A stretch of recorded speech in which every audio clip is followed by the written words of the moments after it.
So Coaching AI just provides the Zoom infrastructure for these sessions, but Designers for Tomorrow is really a group where we want to have like-minded people who are very interested in learning and sharing new ideas of how to design better businesses for the future.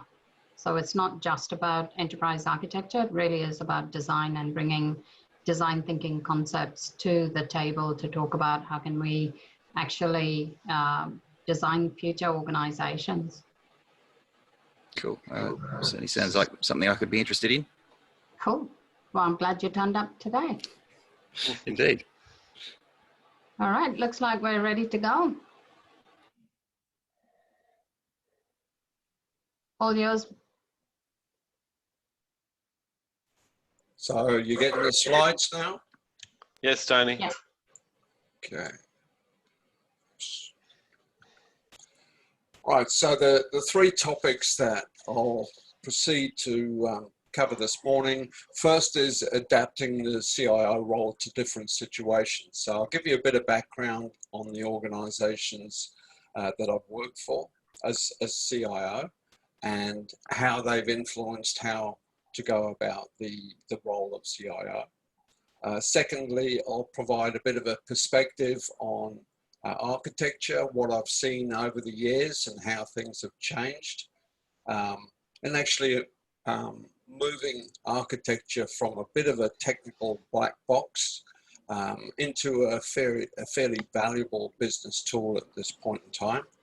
And thirdly, how the experience might shape the role of IT and of architects in the future. So after each topic, I'll open it up for a few questions and see if we can make up some time as well. So part one is about adapting the CIO role for different situations. So the four organisations that I'm referring to are Wellington City Council in New Zealand, Queensland Rail, which was the largest integrated railway in Australia, Brisbane City Council, which was the largest and still is the largest local government organisation in Australia, and Ipswich City Council, which has certainly presented its own flavour of challenges over the recent times. So as far as Wellington City Council is concerned, it's characterised by what I've described as rampant BPR, which was a project taken on by Ernst Young at the time about re-engineering the processes in the regulatory area of Wellington City Council, which generated a high amount of enthusiasm. And on the back of that, they then proceeded to convince the organisation that they should re-engineer every process in the organisation. At the same time, there was a big change happening to the business model, which was moving to a funder and provider split, which was the service delivery arm of the council on one side and service commissioning on the other side. Amidst all this, there was a change of executive team, and the new team coming in didn't have any real commitment to BPR and didn't have a lot of commitment either to the change in towards a funder provider split. The circumstances at QR were a bit different. The challenges were the generation of good amounts of revenue in different parts of the organisation, but unfortunately costs were rising at such an extent that it wasn't profitable revenue. So the profitable areas of the business, like coal and freight, which were very profitable, were subsidising non-profitable areas such as the workshops and also passenger services. Added to this, there was no standard or uniform approach to business strategic planning across the organisation. At Brisbane City Council, the challenges were initially the split of the council. So it was the time when Campbell Newman was elected as the new mayor, and there was a Labor majority on the council. So there was a lot of focus on establishing new principles as to how the council would operate. At the same time, we were presented with a picture showing escalation of costs without escalation of revenue, and therefore something significant had to be done in terms of putting the organisation on the right track. There was a business first focus, so various business units such as Brisbane Water, which were focused on getting the best result and the best performance of their own business unit, as opposed to the overall prosperity of the council. So a lot of focus had to be brought in to create a one council vision. At the same time, again, in fact, this is true of all these organisations, there was very high executive turnover. As a result, that created some confusion for the rest of the organisation. At Ipswich City Council, there's a whole set of new challenges. It was a sacked council. They brought in through the state government an administrator to look after the ongoing direction of council. It was surrounded by corruption. So we have ended up seeing a Lord Mayor ending up in prison. There was 2 or 3 executives which have been charged for various corruption problems. And the result was partly the fractured leadership for the whole organisation, but also the culture shock that resulted for all the staff in the organisation. There was a loss of community trust and dubious investment decisions which had been made over the years. So very different environments. In terms of the challenges in each, the IT priorities at Wellington City Council were fixing key performance problems, the financial systems upgrade, so they upgraded to PeopleSoft. They encountered major record locking problems at the same time as changing chief financial officer. So there was a big challenge in terms of ownership of the new financial systems environment.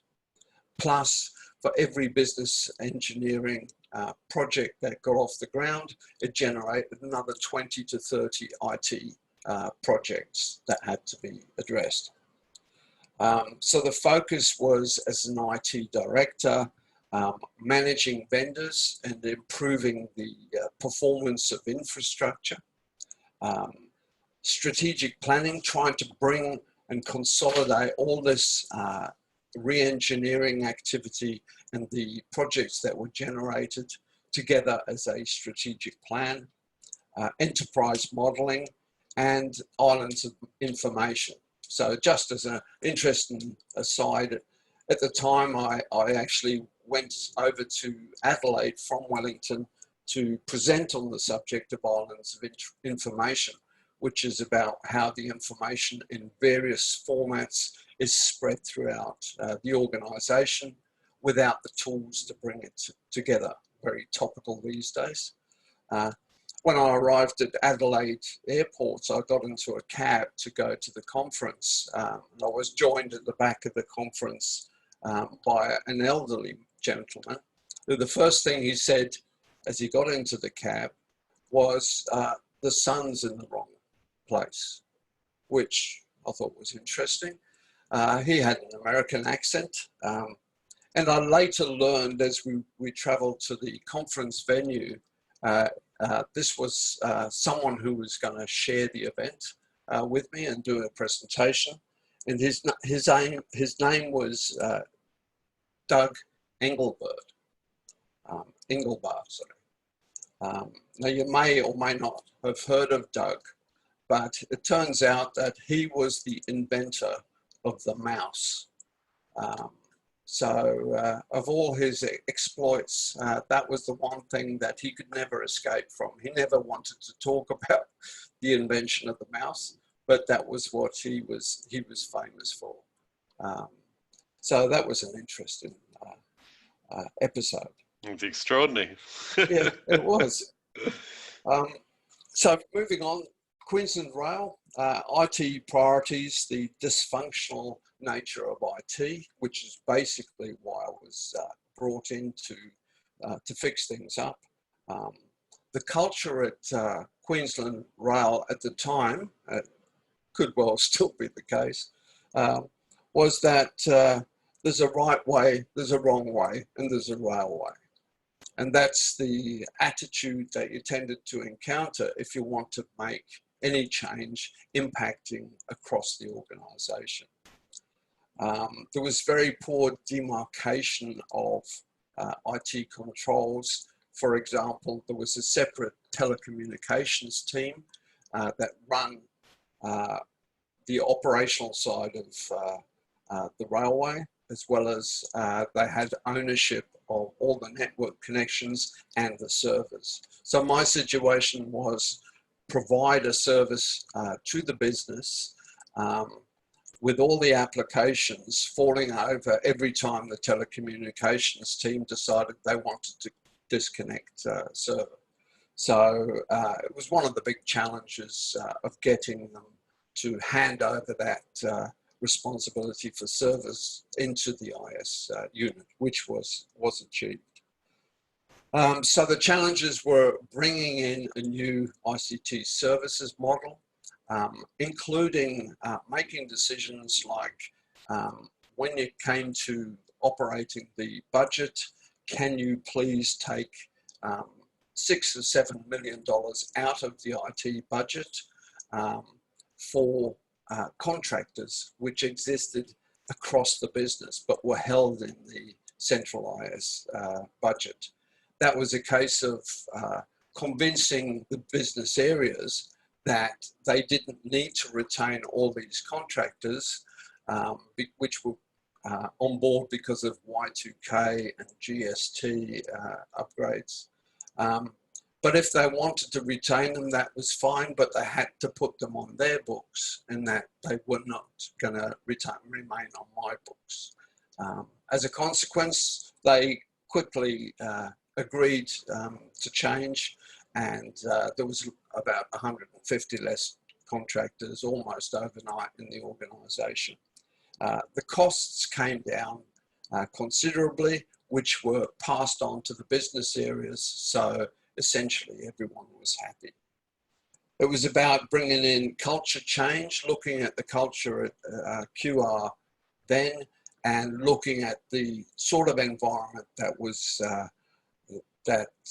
we wanted to bring in place and making that happen.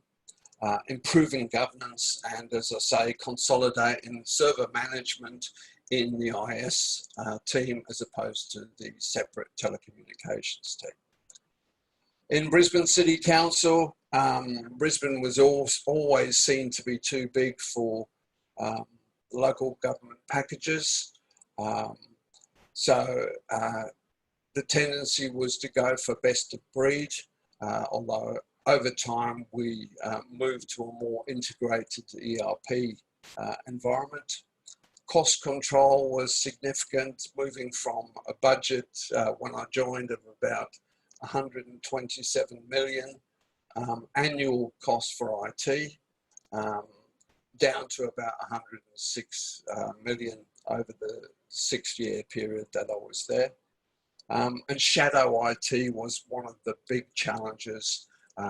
Over 150 contractors and staff in various business units around the organisation. So the focus was on replacing a lot of the legacy systems, over 80, with an integrated ERP, getting the buy-in to that. At the time of Campbell Newman having just come into council, one of the first things he said to me was, don't ever suggest that we adopt an ERP because I hate them and they fail. Ended up about 4 years later of getting him to sign off the approval to move to an integrated ERP and save significant money on legacy systems with a focus on process improvement. And adoption of centre-led IT, which was a change to have more control of how IT was being run across the business, and strategic procurement was a major driver for getting those costs down. Ipswich City Council, obviously it was a cultural mess. My role was very much a caretaker role. There was a technology quagmire, which is probably still going to take a couple of years to really address. And there was underperforming IT service providers. So the focus was on, yes, being a caretaker, but also making some significant changes in terms of the cultural environment, the ICT strategy, so getting the ICT's information, technology and digital strategy in place, and raising one of the significant issues around platform options for the future. Service and vendor improvement, so getting the performance of vendors out up to scratch, and better governance. So any questions on the environment and the focus of priorities in those organisations? Johnny, it's Christine. Hi, Christine.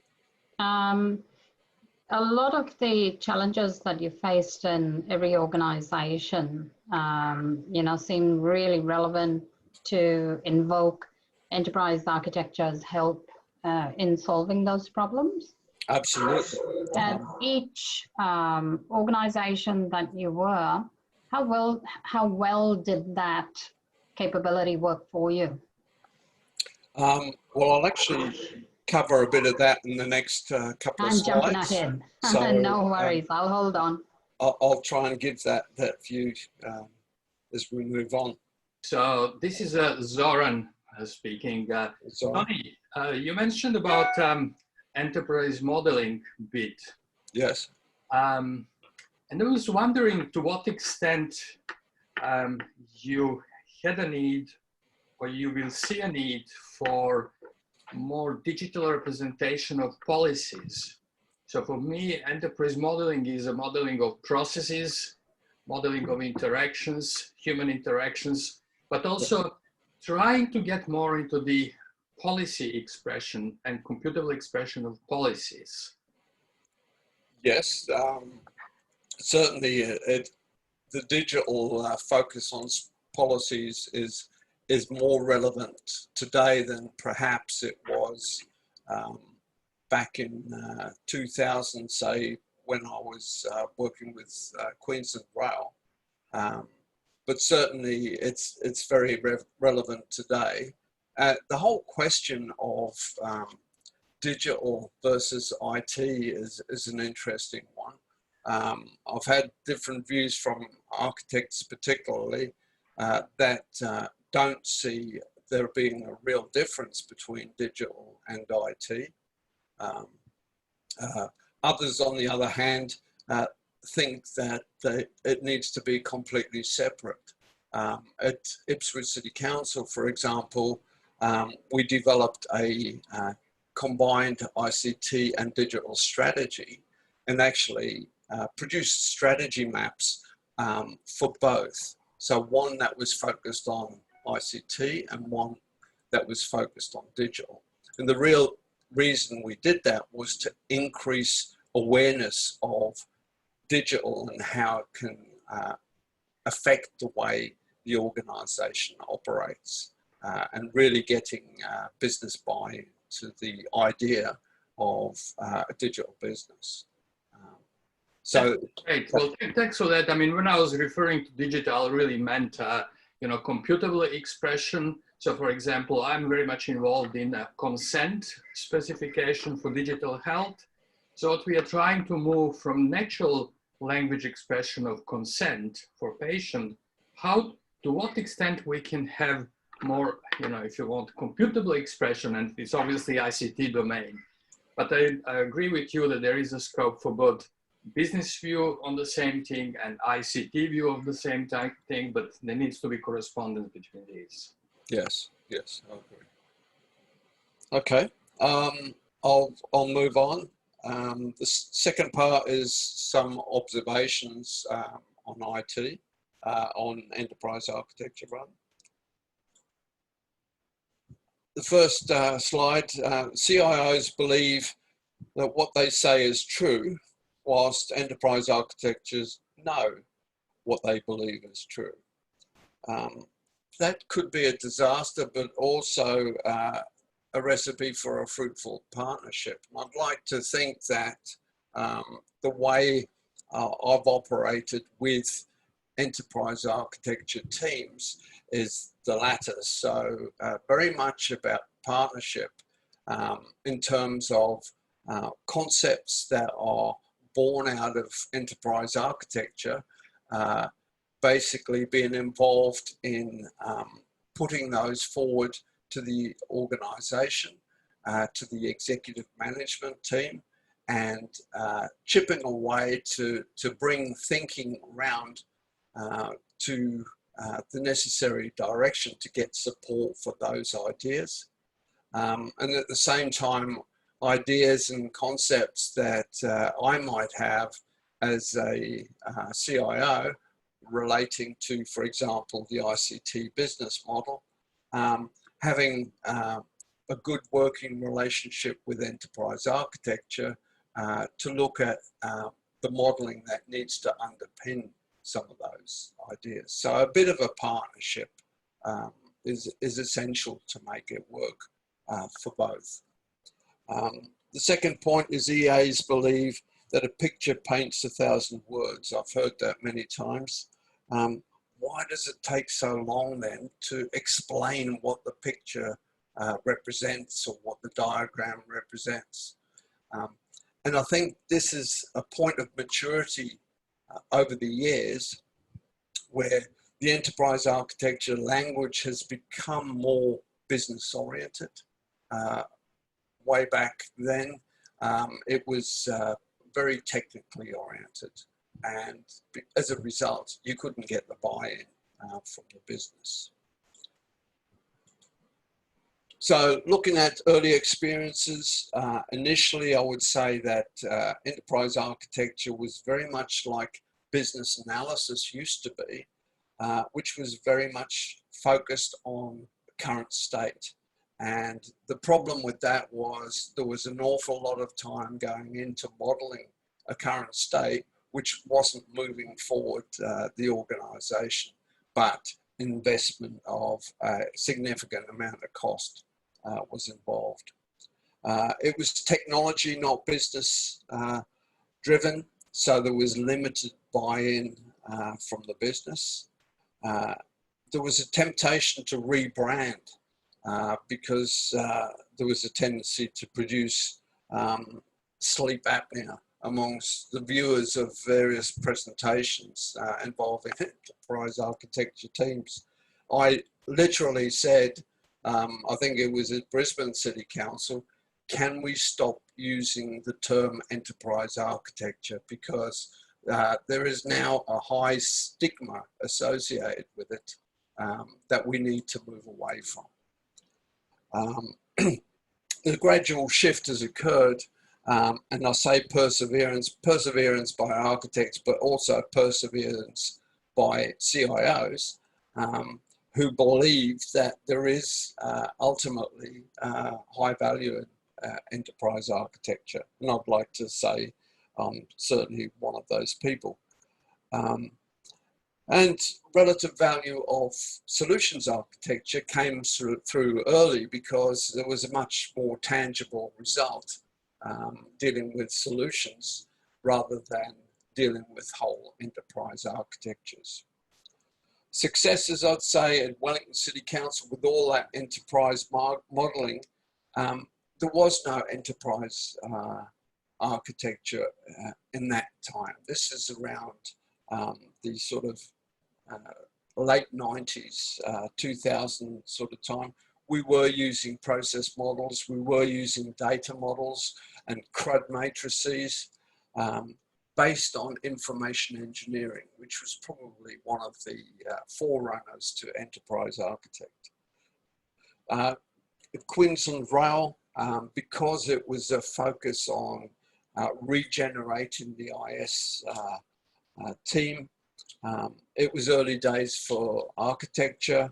A lot of the work that was done was based on Gartner's positioning papers, with some reference to the Zachman architecture structures, but fairly immature at that time.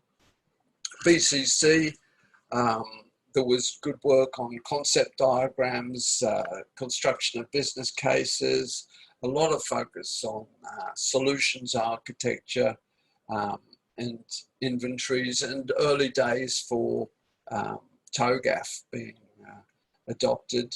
I'm sure that over the last 10 years or so since I was there, it has been developed and is now at a fairly mature stage. I'm sure that Jeff could comment on his experience.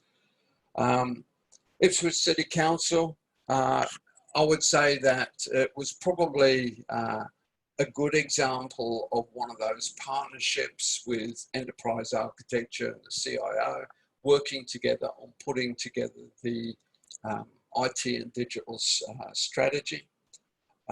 It included things like strategy and motivations, data, systems matrix, strategy maps, etc., that were all valuable components in the final plan. It was early consultation by enterprise architecture with the CIO on things like platform strategy and IT operating model, and having that evolve from that dialogue. So it was a good situation in terms of partnering between the two sides, although I would say it was very poorly resourced in terms of architecture. We were essentially one very senior architect with a wealth of experience to bring, not a well-developed team of architects at the time. But it worked, and it worked very well.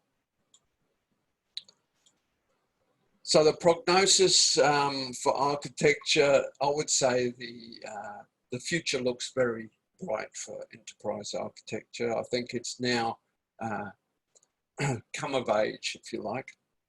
The wealth of new technologies that are hitting the ground on a daily basis, and the implications for cloud needs a very controlled response to help organizations position themselves to take advantage of those opportunities. Architecture vision, business and data architecture should be nurtured in the business domain. So one of the themes that will come across in the presentation is very much about the business needs to mature and develop a lot of the skills that have traditionally been held in the enterprise architecture space. Enterprise architecture should seek to partner with the CIO. So developing a good understanding between both competencies only does good for the organisation. Any questions on that? Tony? Hi, can you hear me okay? This is Charles. Yes, I hear you, Charles. Yes, just a question regarding the alignment towards your enterprise architecture strategy and the business stakeholders kind of buy-in, or have you ever formally measured how the EA architecture and the strategy initiatives would align the priorities of what the business stakeholders expected from your enterprise architecture rollout strategy? Was there any type of formal measurement or quantitative measurement, or how was that approached in terms of aligning EA to your business stakeholder kind of metrics or priorities? I would say that no, I haven't had that experience.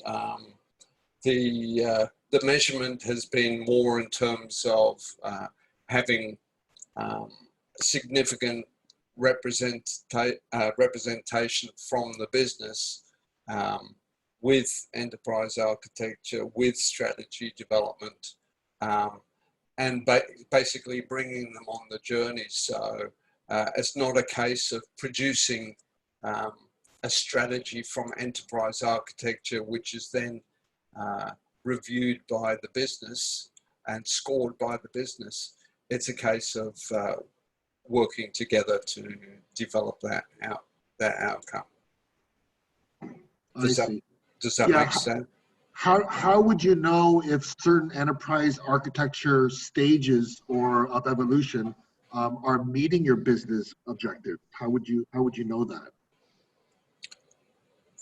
Well, by having the business and IT working together, it's a bit like agile development. We'll find out early. So if there's any misalignment, it will be flagged at an early point, as opposed to waiting to produce a fully developed vision and then playing it by the business. So as long... Thank you. Yeah. Okay. Yeah, Tony, it's Andrew Swindell here. I guess we use the term business quite generically. You know, I guess there's, in my experience, certain business executives who get EA and business executives who don't acknowledge yes. or understand the value proposition. I'm just wondering if you could share some of the experiences with business executives who do get the value proposition from EA and the opportunity to align and get more things done, or more alignment, versus business executives who almost flatly refuse to engage in the EA value proposition. I just wonder if you could comment on your experiences with different types of business executives and EA. Well, most of my experience has been with those businesses executives that don't get EA. They don't see the value in it.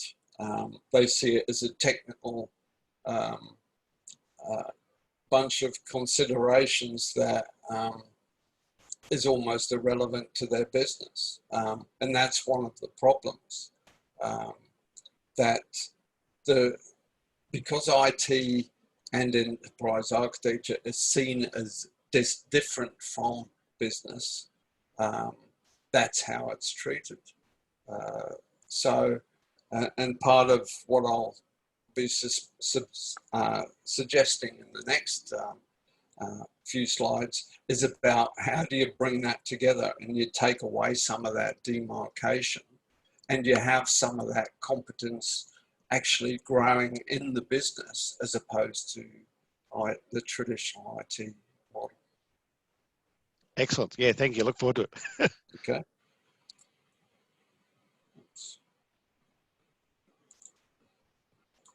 All right, so part 3 is about experience and observations and how to bring that together in terms of looking at the role of IT. So I've had quite a bit of experience with new models for IT. So this is where my thinking is at the moment. So looking at some of the failures with IT insourcing, the dominance of BAU always distracts resources. So you're constantly pulling resources from projects and new initiatives, put them back into fighting fires in the business. Inadequate capabilities. You have lots of skills and capabilities, but they're often not the skills and capabilities that you need. So an abundance of technical, administrator type people, and less of the high value add business analyst and enterprise architecture type people. The deficit in business and IT alignment has been growing over the years. I think enterprise architects and IT people in general have been talking the wrong language. So, you know, if you're having a conversation with someone from China and you're trying to get across concepts and ideas, it's very difficult if they don't understand the language. It's pretty much the same in between business and IT. The lack of transparency. So businesses not understanding enough about the costs of IT and the value associated with investments. Insufficient focus on scenario planning. So we tend to plan for one outcome. With something like COVID coming along, it's not always that predictable. Failures with outsourcing, lack of agility to deal with situations like COVID, consultant scope creep. So constantly you have a price for managed services, which is constantly being inflated by additional requirements. Failure to retain internal transfer skills. People that are moved out to the outsourcer are quickly not retained, and you lose the knowledge. Increasing costs to comply with all additional government legislation. Underinvestment in automation, and it's just too costly, and the perceived value isn't there. So this is the environment that we still tend to be in organizations. And the bottom line is it just doesn't work. So this is a view of what the new IT looks like or needs to look like. Basically the white background and the gray, I hope you see in those colors. The challenge is not having separate IT teams in terms of internal and external, basically having them in the same color. So as far as the consumer and the customer is concerned, they're dealing with a set of IT services, and who's doing what is almost invisible to them. That's going to take some time to achieve. The focus for IT services is represented there internally, service management, enterprise architecture, portfolio management, risk and cyber security, evolving technology and research and development of that technology, digital and IT governance, service integration and APIs, and vendor management. So they are the essential services in the new internal IT organization, as I see it. All of the other services in orange are the managed services environment, which sits more favorably in the outsource camp. I'm not suggesting that the relationships are mature enough for this to happen straight away, but essentially what I am saying is that skills like service desk, like cloud management, infrastructure management, data lakes and data warehouse administration, applications support, should be an external service provider responsibility with very good integration between them and the internal provider. From a business point of view, I'm saying that the businesses need to mature and start to develop the skills in their executives and their senior managers and management teams that are necessary to take the organization into the digital business arena. So we're talking about things like business architecture, customer experience, product and change management, business process management, information management, data science, data analytics, all being essentially the new business capabilities and competencies that need to be in place. Not going to IT to get those skills and capabilities, but actually starting to develop them within the business. It also includes consumer and functional support, which is managing the support provided by those IT service providers. The third bit of this model is really the digital business bit, which sits in between the two. The focus is on temporary teams, collaborative teams that are formed for more short-term projects, a focus on product management, collaboration networks, business architects and agile teams. This is the component that needs to fit together between IT and business and actually start bringing the two closer together to make this work. So this is have the focus on agility, on design thinking and innovation, and starting to make this happen on behalf of business.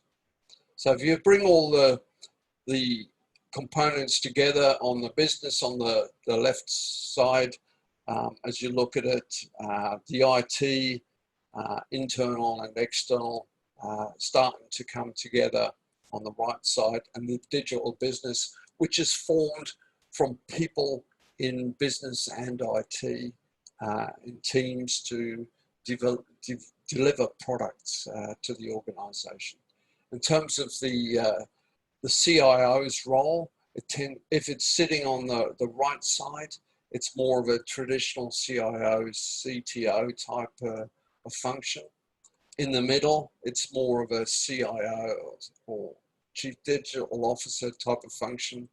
And if you look into the left, it's really a focus on digital business, which includes the digital business team and the IT team, as well as significantly a role in the business.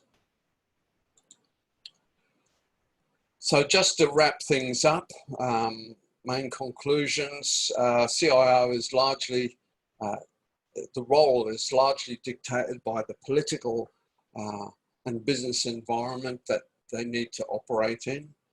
Enterprise architecture is finally starting to come of age and offers significant value to organizations for the future. And it's time for organizations and the businesses they serve to embrace new possibilities and starting to think about working differently in the future. So that's the presentation. Thank you for listening. I hope it was of value to you. Yeah, that's extraordinary, Tony. So thanks so much for that presentation, and it was well crafted, and I was quite amazed by that last diagram. There's a lot in there, isn't there? There is, yes. Yeah. And the CDO in relationship to the CIO and the changing face of enterprise architecture. Very good. Is there any questions people would like to ask? Okay, this is Zoran again. Sorry, guys, to ask you all this. I haven't been much in EA space for a while. I just wanted to ask you, Tony, to what extent the interoperability issue you think is getting more within the enterprise architecture realm, and interoperability not as a technical issue, but also organizational concern, when you really need to worry about cross-organizational in enterprise architecture, if you want. Well, I suppose that's partly what this thinking on the model is attempting to resolve, because interoperability is having to deal with the barriers and the distance between different functions of the organization. And I think in the past, we've tended to think about changing what enterprise architects do, what they focus on, and thinking in terms of changing IT and how it operates, as opposed to actually changing the way business is done and how those capabilities start to form part of just doing business. And I think that's what needs to happen to remove those obstacles and those barriers between architects and business. They need to become one, basically. Great, thanks. Yeah, this is Charles here. That was a great question, Zoran. And just from my experience, I used to be a senior solutions architect for Oracle Fusion Middleware back in my past, and Tony put up a great slide about talking about the business having ownership around certain components. And when we talk about a heterogeneous enterprise landscape with various systems and technologies that don't speak to each other well, you see organizations evolving their EA to a more open standards-based level of communication, J2EE as an example. And what's happened is these business process orchestration tools have now been provided by a lot of vendors like Oracle and IBM and IDS Share, where the business is now able to model what the business process should look like, and then passing over that business process model to IT to kind of wire the underpinnings too. And so that's a big gap between business and IT. That's a bridge that has to be better integrated. And with enterprise architectures, what we're seeing over the years is the maturity of removing point-to-point integrations that are very inflexible, that can't handle changing customer demands and doesn't allow business agility, to more service-oriented architectures, right? So enabling those services onto like an enterprise service bus, and then allowing reusable web services, for example, to orchestrate business processes, which a lot of the vendor tools are now providing the business divisions with those types of capabilities. But that was great. Yeah, my question, Tony, is that time and time again here on your slide, you talked about a lot about bridging the gap between business and IT. And I think that there should be much more effort in aligning enterprise architecture towards the corporate business objectives, right? And then be able to measure that as the business architecture evolves, because architecture is not there just for IT's sake, it's there to serve the business, right? And unless there's a more formalized measurement, a diagnostic tool, if you will, or what have you, to kind of understand and quantify what the key business stakeholder objectives are and how enterprise architecture can best serve that business corporate objective, that's the area, that's the sweet spot I think that many CIOs and IT EAs should try to bridge that gap, right? To make sure that those EA efforts are aligned to corporate business objectives and strategy. Yes, I think one of the areas of focus there is on what do you measure?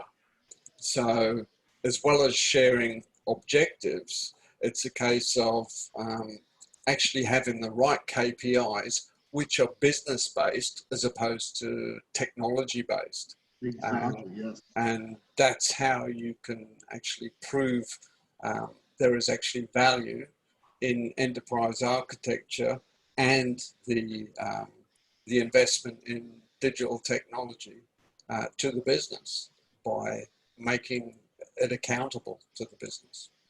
Yeah, no, that's fantastic. Yeah, those slides were amazing. Thank you very much for sharing that, Tony. That's right. You're welcome. Thank you. And Tony, it's Andrew here. I really want to thank you for bringing the CIO perspectives. It's interesting, the business and IT alignment conversation, but the EA and CIO alignment is probably just as critical. And not having the EA and CIO aligned in trying to bridge business and IT, I think, yeah, there's a stronger force in having a good partnership between those two functions. Well, I think to establish the credibility of either, you need that partnership. So you need to make EA relevant in the organisation, and in doing so, you probably make the CIO more relevant as well. Certainly support that one. It's interesting though. I think you can be successful in enterprise architecture and then the expectations just ramp up and up and up that you can solve every future problem that comes through the door really quickly and stuff. So managing that balance of supporting the CIO and helping set the agenda and then managing the expectations of just what you can achieve, yeah, is an interesting journey, I think. Well, it's again, it comes down to the relationship and how close EAs are working and the CIO is working with the business. So it's not a case of throwing things over the fence and get an answer coming back. It's about having an interactive conversation that is more of a shared responsibility and coming to the right conclusions. And what I've typically seen with larger organizations is them creating like centers of excellence, right? Like an integration center of excellence, where there is a consistent feedback between enterprise architects and the business stakeholders, right? To understand the metrics and what needs to be prioritized. Yeah. That's totally relevant. Yes. Okay, thanks, Tony, and thanks for all the questions there. We do have a poll question that we've had going for a while, and most attendees have completed that. It does, interestingly, it's a bit of a mixed bag. There's 33% strongly agree to the question, which is how many of you feel your enterprise architects are indeed partners with the CIO? So 33% think strongly agree, 17% agree, and half of the respondents disagree. So it's a fairly mixed bag there.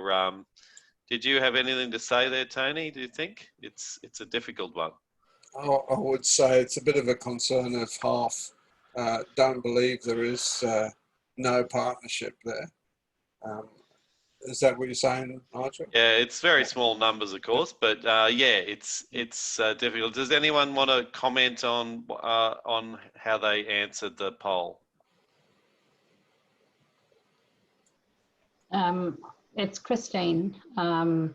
For technical reasons, I wasn't able to respond to the poll, but you know, in my experience with all the companies that I've worked for, it is only towards the very end of my career that I actually became a partner with my boss in being able to help support design the organization from the ground up and see it integrated with the business to a point where we were actually co-delivering projects. Instead of IT being the service provider, IT became the partner. So I think that in order, or at least this is my opinion, in order for the EA and CIO model to be a partnership model, we really need to also talk about the IT and business partnership model as well, because the EA, in my opinion, helps bridge that partnership and make it happen. Yeah, I agree. But if there is no partnership between the EA and the CIO, then what chances of establishing a good partnering relationship between IT and the business? Very little, and completely agree with you on that. It is only with my boss supporting me and my team were we able to be successful. Yeah. Without that trusted relationship between the two of us, we wouldn't have been able to make the inroads into the business. And it goes to your point, Tony, in terms of bridging that gap with IT. It's got to be based on that trusted partnership. It's a great point, and it's okay. It's a good point, and it's also a fact that the maturity level, if you look at, say, the enterprise architecture maturity, reaching partner level is fairly high, and it does require a fair bit of work.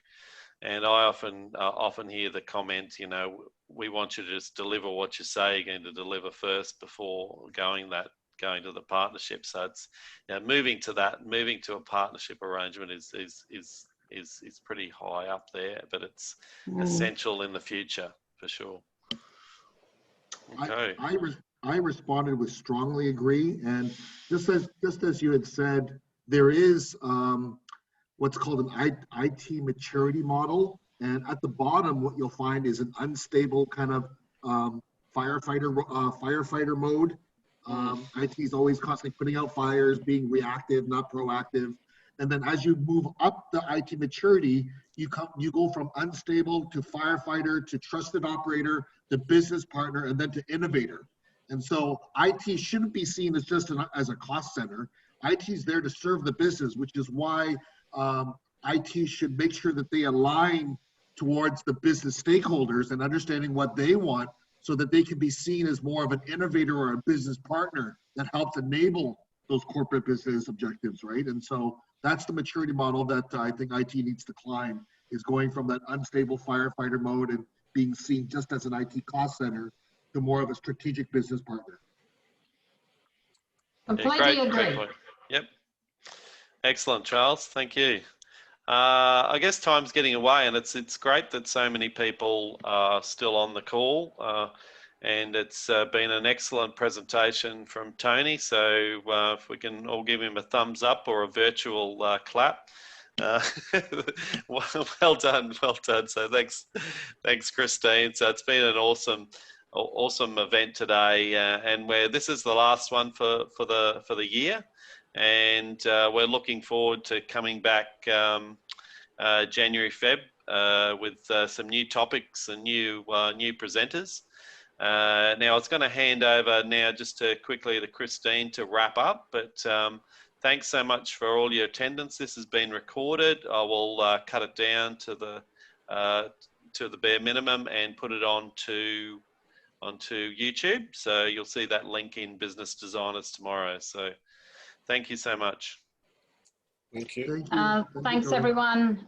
Before everyone leaves, I just wanted you to know that we set up this group in February this year with the aim to have sessions every 2 months. And our sessions have been well attended. You know, I absolutely have no problem with having fewer people and then slowly growing, you know, our group internationally.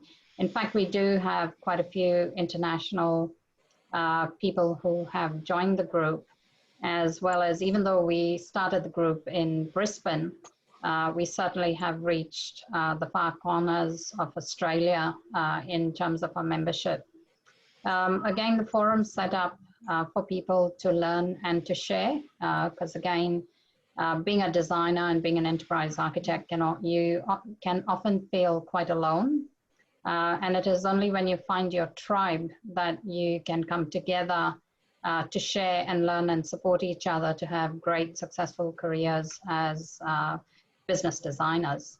That's the term I like to call us, enterprise architects, and anybody else that gets involved in helping businesses design better futures for themselves. So I hope to see the continued support of our community in the new year. Our next session will be held again on the second Wednesday of February. And we will send out details to all of you. So hopefully if you could do one thing for us is to invite at least one friend to join us, and to also sell them the benefits of belonging to a great tribe and a great community like ours. On that note, wish everyone happy holidays. Be safe on the road. Oops, sorry, I forgot to turn my video on. I still got the logo there. Yeah, that's all right. Be safe on the road and look after your loved ones and give them a big hug, especially during these tough times. See you, everyone. Thank you.